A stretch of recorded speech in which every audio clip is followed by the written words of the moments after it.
Welcome in, everyone. Today's deep dive is going to be pretty interesting, I think. We're looking at King Charles III and all the stuff he's doing for the environment, like, trying to make things more sustainable. We've got a ton of stuff to go through, articles and press releases, and we even got a sneak peek at how the royals spend their money. It's kind of wild when you think about it. You've got this image of, like, solar panels on Windsor Castle, and then you hear about biofuel-powered Bentleys. Not exactly your typical royal stuff, right? Yeah, it's definitely a kind of striking contrast. But I think what's even more interesting is how deeply involved he is. This isn't just him, giving speeches or doing some symbolic stuff. This is a commitment he's had for decades across like tons of organizations and projects, even like practical solutions, hands-on stuff. Right, it's not just some new fad he's picked up, especially when you look at his book, Harmony, A New Way of Looking at Our World. He really lays out his whole philosophy on the environment. Like he wants us to fundamentally change how we think about nature. You really get the feeling that this is something he truly believes in, not just like some PR thing. Oh, absolutely. King Charles has been talking about this stuff for over 50 years, but now that he's actually king, it's definitely changed how he's doing things, how his projects are developing, I guess you could say. So how about those early organizations he was involved with, like the Prince's Foundation and the Prince's Trust? How did those groups help him get to where he is now? What were they working on back then?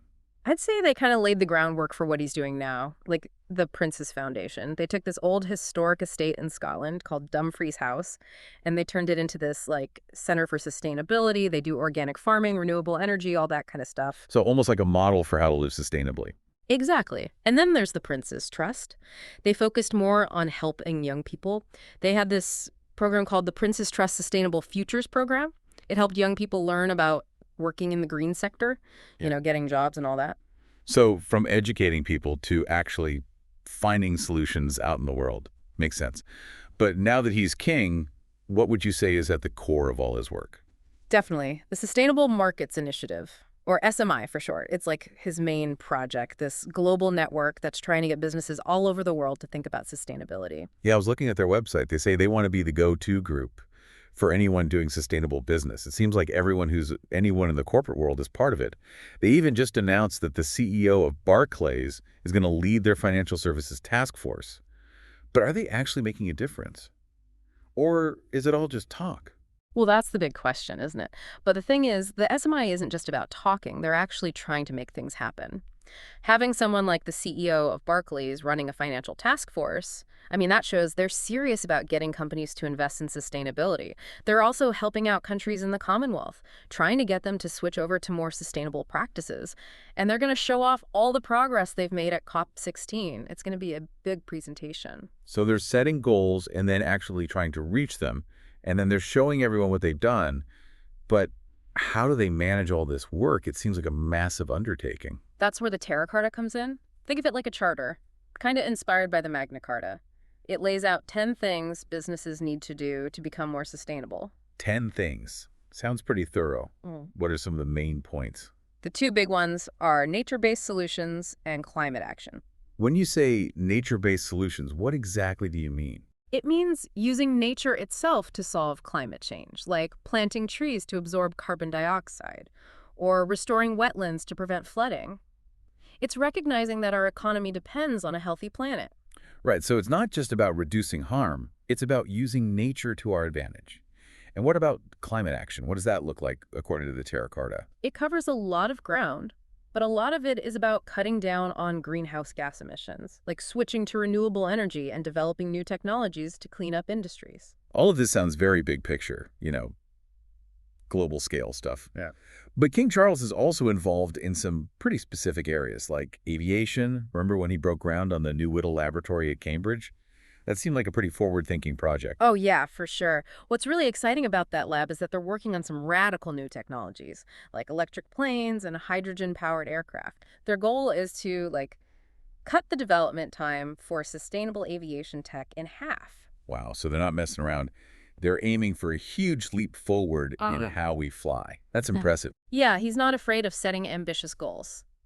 But it's not all about high-tech stuff. He's also really into using traditional knowledge, especially when it comes to things like wildfires. That's an interesting connection. Wildfires and King Charles. Yeah.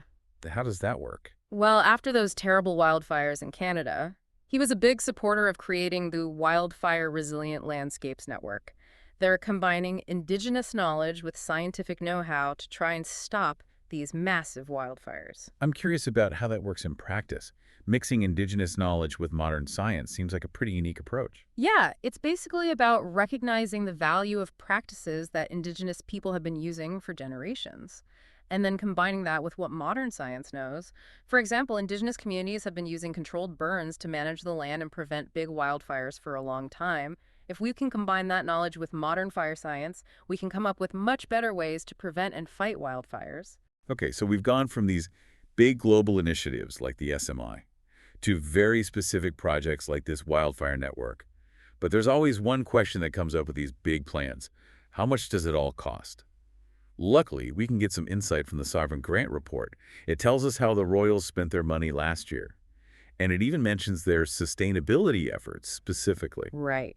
The report says they spent a total of 89.1 million, which is actually 17% less than the year before. That's a pretty big drop. What's interesting is that the report breaks down some of their spending on sustainability. They talk about putting solar panels on Windsor Castle and converting 2 of their state Bentleys to run on biofuel. And they're using more sustainable aviation fuel for their flights. So it seems like they're actually putting their money where their mouth is, at least to some extent. Yeah, they're taking concrete steps. And remember, those biofuel Bentleys are just a temporary thing. They're planning to switch to all-electric cars eventually. So they're committed to continually improving. That's good to see. But do you think all this sets a realistic example for others to follow? I mean, they have a lot of resources that most people don't. That's a fair point. Not everyone can afford to install solar panels or buy a Bentley that runs on biofuel.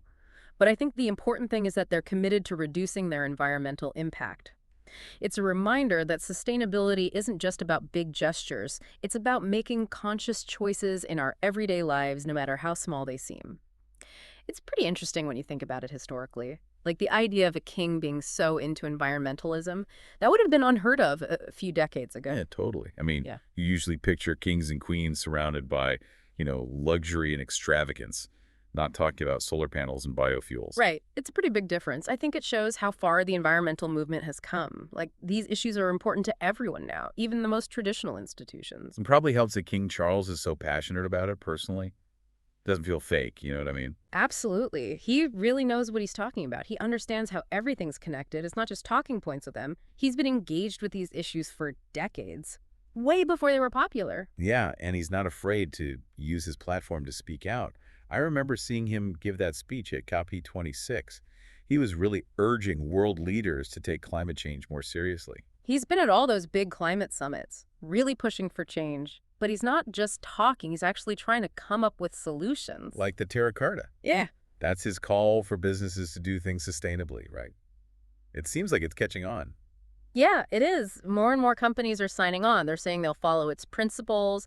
It's becoming like the standard for how businesses should act. It's interesting to think about the influence he has. I mean, he's not a politician, Hmm. but he can definitely use his position to make changes in the business world. Exactly. Yeah. People listen to him.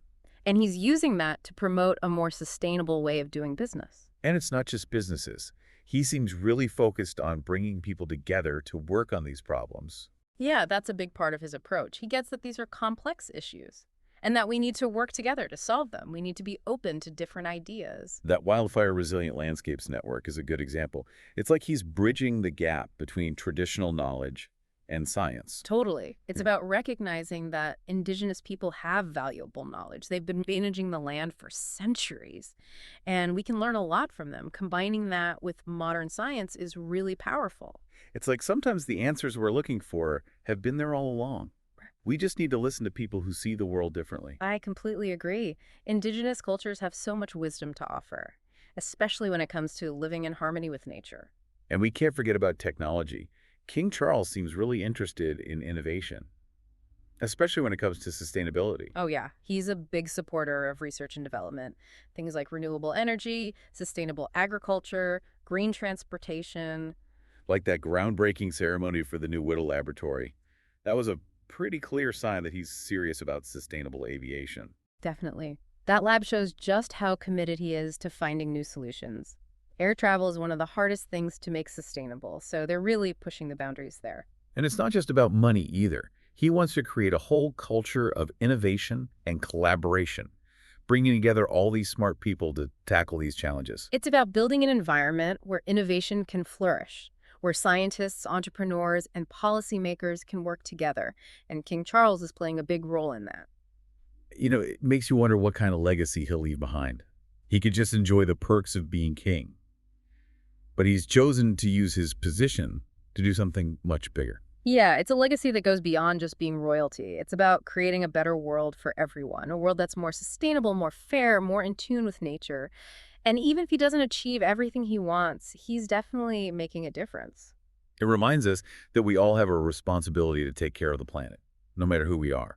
And it's inspiring to see someone so powerful actually trying to do something good. And it's not just about big sweeping changes. It's about the choices we make every day, what we buy, who we support, how we live our lives. It's realizing that even small actions can add up to something big. Exactly. And it's about demanding more from our leaders, our businesses, and ourselves. We can't afford to just sit back and watch things get worse. We have to keep fighting for a better future. One step at a time. And remember, it's not about giving things up.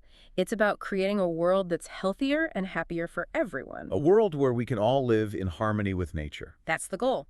And it's worth fighting for. It's really interesting how King Charles is almost changing what it means to be a monarch. It's less about all the fancy ceremonies and more about using his position to deal with these big problems the world is facing. Yeah, and it's amazing how he's managed to make sustainability part of the royal household. I mean, this is an institution that's all about tradition, but he's bringing in these modern, sustainable practices, and it feels totally normal. He's showing everyone that sustainability isn't just for a small group of people. It's something everyone can do, even the most traditional institutions. Right, and he's doing it because he truly believes in it. It's not about scoring political points or anything like that. It's about changing how we treat the planet. I mean, who would have thought we'd be talking about biofuel-powered Bentleys when discussing royal finances? It's those little details that really grab people's attention. It shows that they're actually practicing what they preach. They're not afraid to try new things, even if it means breaking with tradition. And all of this is happening at a time when the world is facing so much uncertainty. It would be easy to forget about sustainability. But they're showing that it's not some luxury, it's crucial. Yeah, exactly. Sustainability isn't just about protecting the environment. It's about building a better future for everyone, a future that's more resilient and fairer. It's about understanding that the health of the planet is directly connected to the health of our societies and our economies. And it's about inspiring others to take action, to realize that we all have a part to play in creating a sustainable future. I think that's what's so powerful about King Charles's approach. He's not lecturing people from some high position. He's leading by example, showing that change is possible at every level. And he's encouraging others to join him, to share their ideas and expertise and work together. So what does all this mean for the future? Do you think King Charles's vision of a sustainable world is actually possible? Well, only time will tell. But he's definitely started something big, and we're already seeing the results. People are starting to realize how everything is connected, that our actions have consequences, and they're more willing to look for new solutions. Yeah, and that gives me hope. It shows that we can change things, that we're not doomed. It's a good reminder that even when things seem impossible, there's always room for optimism. Because the future isn't something that just happens to us. It's something we create. And if King Charles has shown us anything, it's that even small actions can have a big impact. They can create a wave of change that can transform the world. So as you go about your day, think about the choices you make, the impact you have, the legacy you want to leave behind. We all have the power to make a difference, to help create a more sustainable future. And if you're looking for inspiration, remember King Charles, the king who dared to imagine a world living in harmony with nature. Maybe his vision can inspire you to dream big too.